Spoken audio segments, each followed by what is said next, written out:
مدنی کریم صلی اللہ تعالی علیہ وسلم کا صحابی حضور کی خدمت میں آئے اور آ کے عرض کرنے لگے اللہ کے نبی مجھے بڑی پریشانی ہے۔ حضور نے فرمایا کیا بات ہے؟ کہ بڑے بڑے امیروں کو دیکھتا ہوں، بڑے بڑے لاڈوں کو دیکھتا ہوں، بڑے بڑے مال خرچ کرنے والوں کو دیکھتا ہوں، کملی والے تیری مجلس میں آ کے تیرے قدموں پہ مال قربان کرتے ہیں، میں پچھلی صف میں بیٹھا دیکھتا رہتا ہوں۔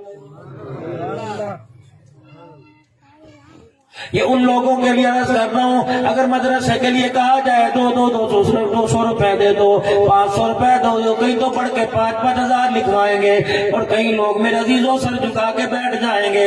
خبردار خبردار، انہیں کونی نہ مارا کرو، انہیں یوں نہ کرو، تو بھی تو لکھوا دے۔ رب کعبہ کی قسم اس کے گھر کے حال کو تو نہیں جانتا، قبر اپنی مردہ اپنی قبر کے حال کو خود جانتا ہے، وہ تیرے سے زیادہ سمجھدار ہے، تیرے سے زیادہ عقل مند ہے۔ اگر اس کے دینے کی سمجھ نہ ہوتی رب کعبہ کی قسم وہ جلسے میں دکان چھوڑ کے نہ آتا۔ تو نے دے کے کھو دیا، وہ نہ دے کے پا گیا، تو نے دیا اور دے کے کہا تو بھی چک لو۔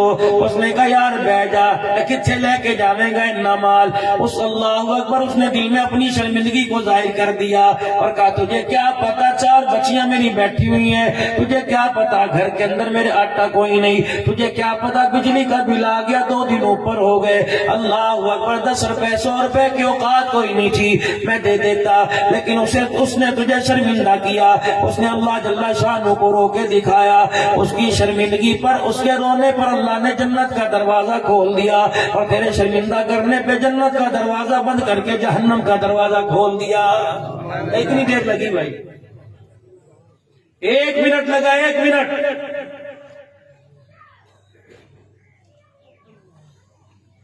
پچھلی سب میں بیٹھا میں دیکھتے رہتا ہوں، کملی والے میرے پاس گنجائش کوئی نہیں۔ رحمت دو عالم صلی اللہ تعالی علیہ وسلم نے ارشاد فرما دیا، آپ نے فرمایا تیرے لیے اپنے کھانے کو تو گھر میں کچھ ہوتا ہے، کہ کملی والے کبھی مل گیا تو کھا لیا، نہ ملا تو کبھی شکوہ نہ کیا۔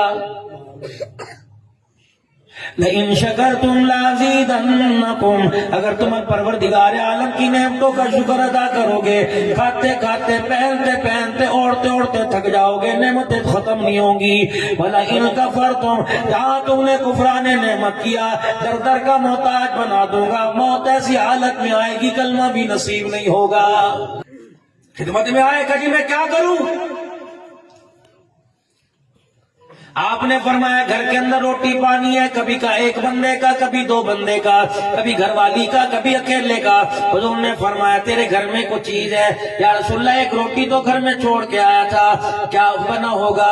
کملی والے بیوی بڑی فرما بردار ہے، میرے بغیر وہ کھانا نہیں کھاتی، انتظار کر رہی ہوگی اور میرے آگے چنگے روٹی کا لے کے بیٹھ جائے گی، جب تک میرا پیٹ نہیں بھرے گا لقمہ نہیں توڑے گی۔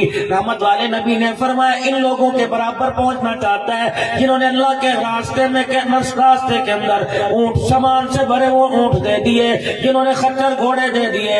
یہ کملی والے فرمایا جلدی سے گھر چلا جا، روٹی کا لقمہ توڑ کے اپنی بیوی کے منہ میں ڈال دے، تجھے ان جیسے صدقہ کرنے کا ثواب مل جائے گا۔